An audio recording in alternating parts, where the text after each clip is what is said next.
We'll guide you through how to integrate the Stripe API into your website. If you find this helpful, consider subscribing and liking the video. First, go to the Stripe website and log into your account. Once you're in, navigate to the Developers section, which you can find in the top menu. Here, you'll see the API keys option. This is where you get the keys needed for integration. You'll find both a publishable key and a secret key. Click on the Reveal Test Key Token button to see your secret key.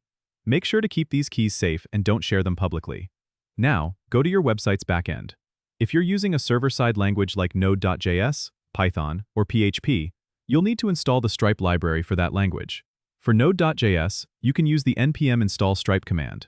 Once you've installed the library, you can create a new instance of the Stripe object using your secret API key. This will allow your server to communicate with Stripe. Next, you'll want to set up the checkout process. On your website's front end, create a payment form where users can enter their payment details. Use Stripe elements to create input fields that are secure and PCI compliant. This is important because Stripe Elements handles the secure transmission of payment details. Once the user submits the form, you'll need to send the payment information to your server, where you can create a payment intent using the Stripe library. This involves calling the stripe.paymentintents.create method with the necessary details such as amount, currency, and payment method types. After creating the payment intent on the server, send the client secret back to your front end. You can then confirm the payment using the stripe.js library.